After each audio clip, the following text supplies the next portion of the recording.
2,400억 원 황금돼지 사건이요?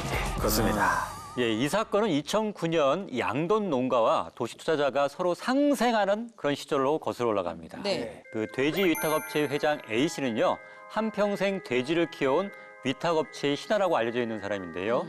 그 미국의 유명 자산운용사의 펀드 매니저와 방문 판매 기업에서 일했던 그 임원 등 화려한 경영진들을 내세워서 재테크에 밝은 이 피해자들이 진우 구성돼 있어요. 그래서 한 동네에서 오랫동안 알고 지낸 이웃 사이였습니다. 네. 시작부터 불안합니다. 알고 지낸 지인? 오랫동안 알고 지낸 지인, 이웃. 이게 좀 불안합니다. 네. 이들은 어느 날 피해자들을 찾아와가지고 뭐라 했냐면 어미돼지 한 마리를 구입해서 이 500만 원, 600만 원 정도만 투자하면 연 2회에 걸쳐 새끼돼지 20마리에서 네. 24마리 정도를 낳고 네. 6개월간 사육한 뒤에 팔면 14개월 만에 원금뿐만 아니라 아주 고수익 24%의 고수익을 벌어준다. 이렇게 설명을 했습니다. 자, 그러니까 14개월 만에 원금, 거기다 24%의 수익. 예. 그럼 뭐 황금돼지 맞는데요? 두 분 이런 설명 들으면 사실 건가요? 아니, 근데 왜 그러냐면 아니, 그리고 돼지는 우리가 익숙하잖아요. 이번에 어디더라 어떤 은행에선가 네. 진짜 특판으로 예. 연이자 5%가 나와서. 그래서 사람들 완전히 뭐. 네, 근데 이건 올리는데. 지금 연수익이 24%잖아, 지금. 이거는 그렇죠. 고수익이지, 네, 정말. 고수익이네, 진짜. 그리고 돼지가 새끼를 낳긴 낳잖아요. 그렇죠. 혹할 수밖에 없죠. 네. 그런데 신기한 건 2012년부터 13년까지는요.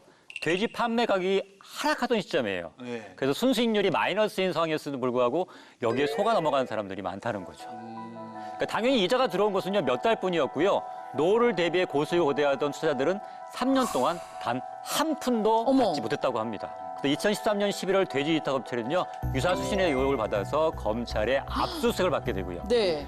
피해자는 자그마치 1,700여 명, 피해금은 2,400억 원이요. 1,700명이요? 피해자가? 아니, 근데 1,700명인데 네. 2,400억이래잖아요.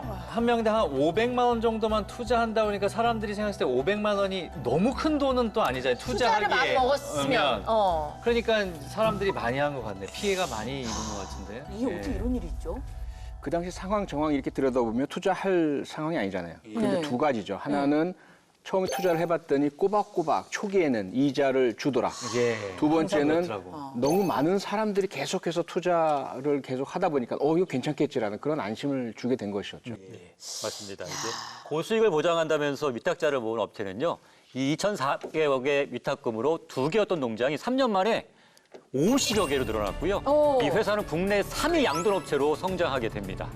그러나 이 검찰 수사에서 이 돼지 개수를 확인해 보니까 계약된 마리수의 60%에 불과했다는 거죠. 예. 그나마 있던 돼지로는요, 다 담보대출을 받은 상태였고요. 와. 그래서 또 이 사건 이후에는 농장을, 그러니까 50개 정도 됐다고 그랬지 않습니까? 네. 차례차례 매각을 했습니다. 아니 근데 제가 조금 궁금한 게 그 유사 수신 행위, 예. 그게 정확히 뭔가요? 이게 사실은 돈을 받을 수 있는 게 보통 은행들만 할 수 있지 않습니까? 그쵸. 근데 은행업을 하려면 허가를 받아야 돼요.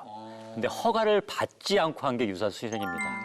이 경우에는 이게 5년 이하의 징역 또는 5천만 원 이하의 벌금에 처해질 수 있는 아주 중한 범죄가 됩니다. 그 투자하신 분들은 어떻게 돈을 또 못 돌려받았을까? 이상하게도 1심 재판에서 이에 불과한 판결이 선고됐어요. 이 양돈업체 회장인 A 씨가 네.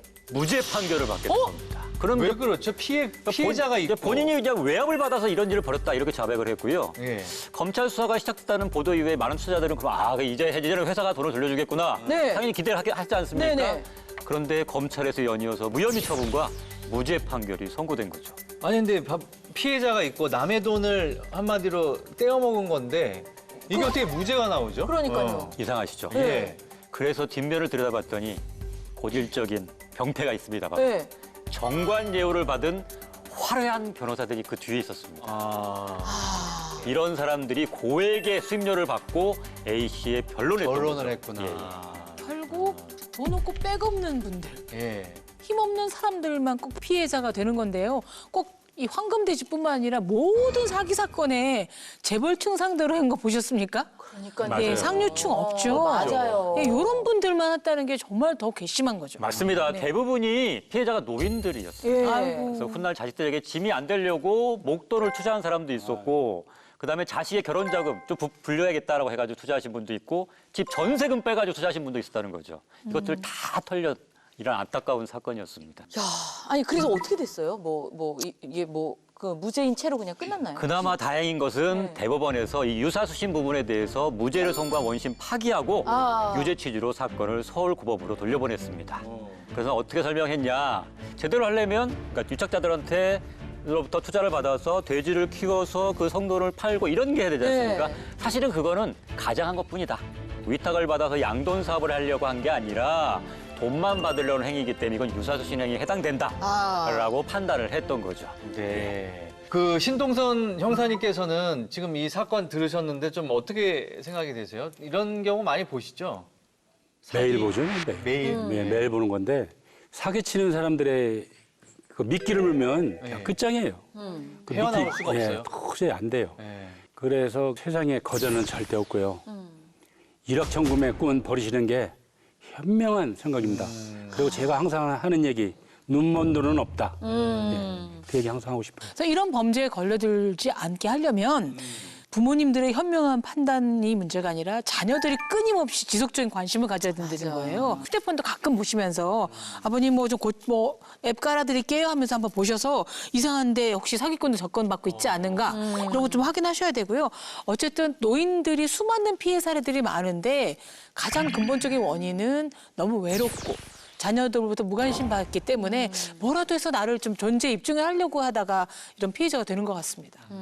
제가 유사수신행에 대해서 좀 더 설명을 드리면요. 이게 약간 피라미드 구조여가지고 보통은 이제 자기가 투자한 거 다음에 다른 사람을 또 끌어들여요. 그래서 이게 돈이 되는 구조라면 분명히 자기가 가해자가 될 수 있습니다. 끌어들였으니까. 끌어들였으니까. 그렇지. 그래서 이게 유사수신 행위법 이거 위반 같은 경우에 이제 보통은 이제 정과에 있는 사람들이 계속 하게 돼요. 그러니까 아예 안 한 사람은 있지만 한 번만 한 사람은 없다. 이렇게 할 정도로. 그러니까 자기도 모르는 사이에 가해자가 될 수 있는 구조라니까 그걸 항상 조심하셔야 됩니다. 에이, 그 왜 바보같이 그렇게 당했을까? 이게 아니라, 내가 그런지 모르고 한 건데 하고 나도 지금 해당될 수 있는 문제인 거잖아요. 네. 나도 모르는 사이에. 예. 요거를 조금만 더 설명해 주시겠어요? 예. 그 실제로 B 씨는요, 10,000원으로 하루 12만 원 버는 방법이라는 문구에 이끌려가지고 사기 피해를 당했는데요. 이게 이벤트로 지금 일정 금액을 입금하면 10% 적립해서 시작할 수 있다라고 하는 말을 듣고요. 600만 원을 입금했다고 합니다. 네. 그 B 씨는 리딩, 리딩이 뭐냐면 이제 전문가에게 투자 자문을 이렇게 듣는 걸 말하는데요. 그걸 통해서 자금을 이제 모든 전 재산을 다 올인하게 된 거예요. 네. 그래서 리딩방은 이제 B 씨에 계속해서 일정 자금을 이제 계속해서 입금하라고 유도를 한 거죠. 그래서 일명 이런 거를 보고 이제 폰지 사기라고 하는데요. 이게 다단계 금융 사기의 한 형태입니다. 그래서 아까 피라미드 말씀을 하셨군요. 그럼 피해액이 얼마나 되나요? 많지 않을까? 네. 그 통계를 보면요. 이와 같은 가상자산 등 유사수신 피해자는 지난해 기준 8,991명으로 2017년과 비교해서 7,574명 늘었고 피해액도 같은 기간 4,674억에서 3조 1,282억 원으로 크게 증가했다고 합니다. 그래서 이게 이 피해자하고 피해액이 자꾸 늘었다는 것은 그만큼 고통을 받는 사람들이 늘어나고 있다는 거하고 똑같은 현상입니다. 오빠 내가 그거 어디 얘기 들었는데 그거 너무 괜찮은 것 같아.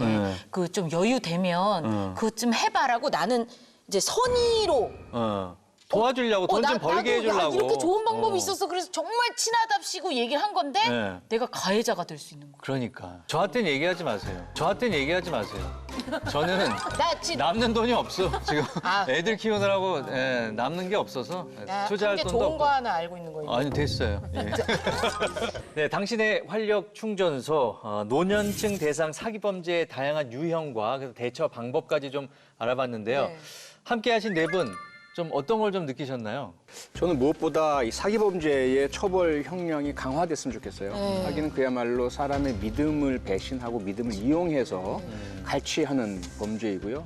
사기 범죄만큼은 절대로 하지 마시고 사기 범죄자들 잘된 꼴 한 번도 본 적이 없어요. 그렇게 뺏어서 얻은 돈 결국은 유흥비로 탕진하거나 엉뚱한 곳으로 없어지게 됩니다. 쉽게 버니까. 그렇습니다. 네. 사기 범죄 절대로 하지 마시고 한다면 철저하게 아주 높은 형량의 처벌받기 바랍니다. 예.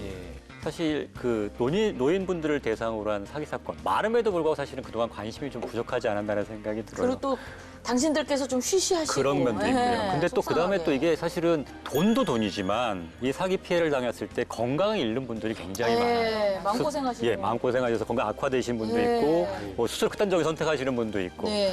조금만 더 관심을 가진다면 이런 피해들을 좀 예방할 수 있지 않을까라는 생각을 해봅니다. 네. 100세 시대라고 하는 건 뭐냐면 노인으로 오래 사는 기간이기 때문에 이런 나쁜 일에 걸려서 스스로가 자괴감을 느끼는 거예요. 아, 맞아요, 맞아요. 내가 피해자가 됐다라는 게 억울한 거 자괴감을 느끼지 않으시려면 본인도 정신 바짝 차리셔야 되고요. 이런 프로그램 많이 보셔야 되고 가족들과 한번 이 프로그램을 통해서 대화를 나눠보시는 시간이 중요할 것 같습니다. 네. 네. 자, 우리 시청하고 계시는 우리 시청자분들도 저희가 또 좋은 정보를 알려드렸으니까 네. 이거 참고하시면 그런 사기 피해로부터 좀 벗어날 수 있을 것 같습니다. 그래야죠. 예, 이건 예. 너무 속상하고 억울하고 화나는 일이에요. 네. 자, 그러면 저희 당신의 활력 충전소 다음 주에 더욱더 알찬 내용으로 찾아뵙겠습니다. 고맙습니다.